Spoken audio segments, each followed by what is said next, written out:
Luca loved the forest. Every summer, he walked beneath the tall trees, their leaves forming a green canopy above his head.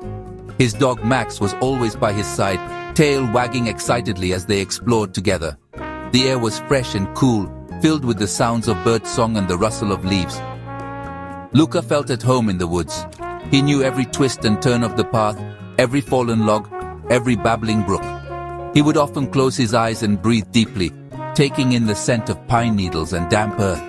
The forest felt alive to him, full of secrets waiting to be discovered. Each summer, Luca stayed in the small cottage that had once belonged to his grandfather. It stood on the edge of the woods, almost hidden amongst the trees. Luca's grandfather, a former forest ranger, had loved the woods as much as Luca did. He had taught Luca the names of all the trees and plants and how to track animals through the undergrowth. Luca missed his grandfather dearly, but he felt close to him when he was in the forest. It was like his grandfather's spirit lived on in the whisper of the wind through the leaves and the murmur of the stream. Luca's grandfather used to tell him stories about the forest. There were tales of mischievous fairies who lived amongst the wildflowers and wise old owls who watched over the woods at night. But Luca's favorite story was about the forest keeper. The forest keeper, his grandfather said, was a guardian spirit who protected the woods from harm. He could speak to the animals, control the weather, and heal sick trees with a touch of his hand. The forest keeper, according to legend, was chosen from amongst those who showed deep love and respect for the forest.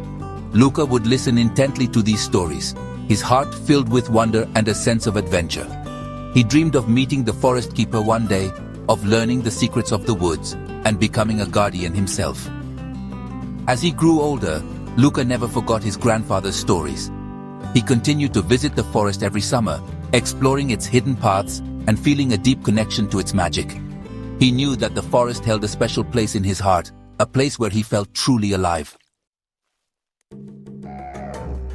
One warm evening, as the sun began to set, Luca decided to venture further into the woods than he had ever been before. He felt a strange pull, a whisper on the wind that seemed to call his name. Max trotted by his side, his ears pricked up, sensing Luca's excitement. The path grew fainter as they walked, the trees thicker and taller. The light began to fade, dappling the forest floor in shades of twilight.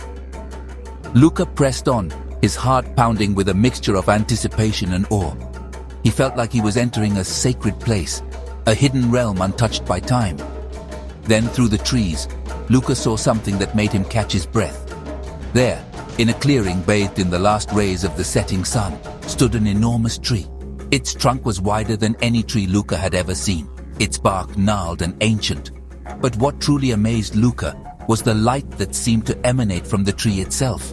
It glowed with an ethereal light, casting dancing shadows all around. Luca had never seen anything like it. He felt drawn to the tree, compelled to move closer. As he approached, he felt a strange energy thrumming through the air, like an invisible heartbeat. Max whined softly, his tail tucked between his legs. Luca reached out and placed his hand on the tree's rough bark. Suddenly, a jolt of energy surged through him, making him gasp. The tree seemed to vibrate beneath his touch, and then to Luca's astonishment, it spoke. Its voice was deep and resonant like the rustling of 1,000 leaves. "Welcome, Luca," the tree rumbled. "I have been waiting for you." Luca stared at the tree, his mind struggling to comprehend what was happening. He had heard stories of talking trees, but he had always dismissed them as fairy tales. Yet here he was, face to face with a living, breathing tree that knew his name. "Do not be afraid, young one," the tree said, its voice gentler now. "I mean you no harm. I am the heart of this forest, and I have a message for you. You, Luca, are special. The blood of the forest keepers flows in your veins." Luca's heart pounded in his chest. His grandfather's stories, the legends of the forest keepers, all came flooding back to him. Could it be true? Could he really be descended from the guardians of the woods? "Listen closely, Luca," the tree whispered, its voice barely audible above the gentle rustling of leaves. "The forest speaks to those who listen with their hearts. It holds the memories of all that has been and all that will be. You have the gift, Luca, the ability to hear its whispers, to learn its secrets. Luca closed his eyes, taking a deep breath. He could feel the forest around him, pulsing with life. He heard the murmuring of the stream, the chirping of crickets, the distant hoot of an owl. As he listened, he realized that the forest wasn't just a collection of trees and plants and animals. It was a living, breathing entity, interconnected and ancient. From that day forward, Luca spent countless hours in the forest, learning its secrets. He could feel the energy of the trees, sense the movement of animals through the undergrowth, and understand the language of the wind as it whispered through the leaves. He felt a deep sense of peace and belonging in the woods, a connection that ran deeper than words could express. He knew, with a certainty that came from deep within his soul, that the forest was a part of him, and he was a part of it. The forest's memories, its wisdom, its stories, they were all a part of him now. And he, Luca, the boy who loved the forest, was now a part of its story, a guardian of its legacy.